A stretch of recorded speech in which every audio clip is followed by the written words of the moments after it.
Hey everybody, it's me, Brian. Welcome.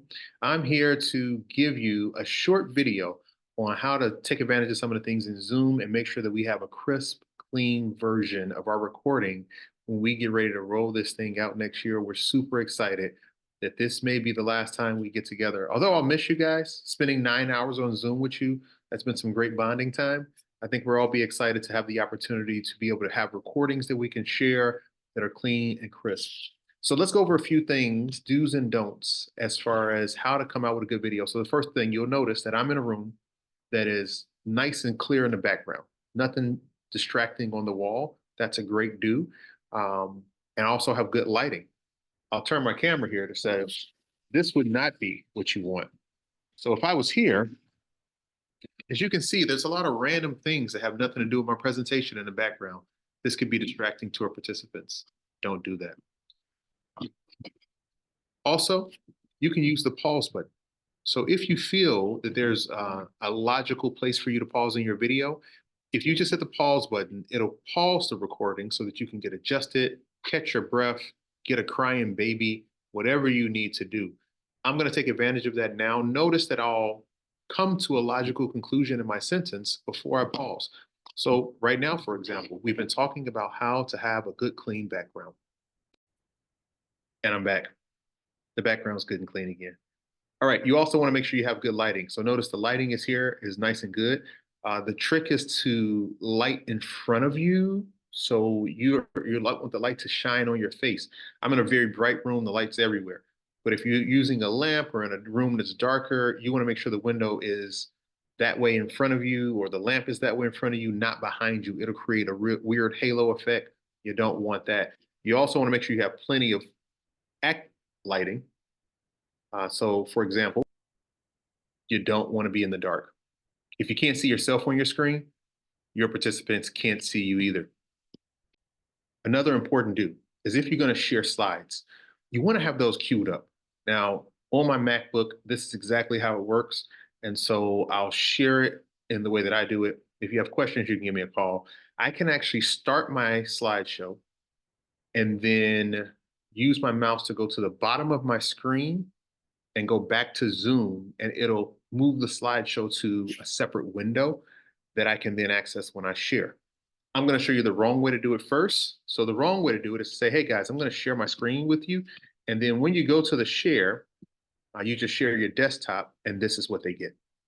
And now you're scrambling and trying to find your slideshow. That's not what we want. Instead, let me show you exactly what you do want to do. So instead of having a jumble, you can actually, as I said, have your slides already pulled up. And then when I share my screen, I'll just select that screen and go right to the slides. That way I can seamlessly flow through the presentation and let you know exactly what we're talking about, in this case, homeless care kits for 2024. I'm gonna go ahead and stop that share now. There's a little button when you share your screen that says share computer audio. It is right at the bottom left-hand corner, either share audio or share sound, depending on how your thing is set up. But you want to make sure you check that box. That way, if you're playing a video clip, the video will already have clear sound because it'll come right from your computer instead of Zoom trying to pick it up through your speakers.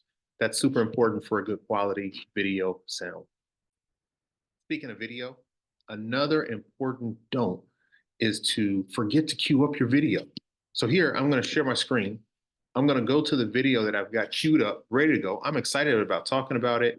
And then when I pull that video up, unfortunately, I hit the play button. Costing Amazon Prime shoppers. It's this Are guy. you still using Prime? Nobody wants Because to at hear this from point, this guy. it's the dinosaur of online Don't shopping. do this. What if I told you there's a new dining alternative? I'm going to show you one simple trick that'll save you a lot of money. Instead of doing that, what you want to do is have your video queued up to exactly where you want it to be. That way, when I share my screen, I pull up my video, I can just hit the button and we're ready to go. When people think about teens in Chicago, the words that are probably usually associated is lazy, violent, irresponsible. They think about the lack of education. And there you go, easy peasy. There are a few other features that are maybe more advanced, but you can think about using them. So you want to think about this audience as being engaged. So as you set up your video, you want to do things like give people time to do what they need to do.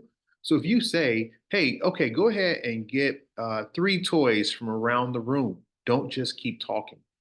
Give them a logical pause. You can even say things like, hey, I want you to grab 3 toys. And so what you're going to do is pause the video right here. And then when you have your 3 toys, come back and hit play again. Go. And then don't just start talking immediately. Give it a few seconds. That way they know that there's a break. For example, go get the 3 toys, play your video when you come back, and then you just simply saying,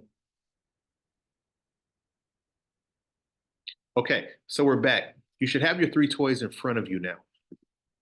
Doing things like that allows you to give them time to get engaged. I would not recommend things like surveys or asking questions because you would assume they're going to be in a group probably, but obviously you can't engage in that way because it's not a live video. But do feel free to give them group assignments. Things like, hey, go ahead and get with the rest of your team and discuss this topic and answer the 3 questions that are on the screen. Share a slide that's already presented. Keep talking. Once you answer these 3 questions, I want you to go ahead and start the video back up, and then we'll continue. It'd be great to have your team around for this part of the show, this part of the video. Another feature you could use is you can consider engaging with things like surveys, but I wouldn't recommend it. Surveys are like okay, you just have to preface it. So I wouldn't use them, but if you wanted to, this would be the way you can use it. You can say something like, hey, so here's a link to a survey, and you can answer these questions to see how ready you are to take this next step. One last piece of advice I'll give you is you want to make sure that you are using all of your screen. So talk with your hands, be engaging, be animated, be yourself. God has gifted each of us to be great presenters, and you're going to do wonderful. One last PSS. Do make sure that your videos are in bite-sized clips. And so if your presentation you feel like is 1 hour solid, I would break that up into at least 2 30-minute sessions, but even consider 3 20-minute sessions or 4 15-minute sessions.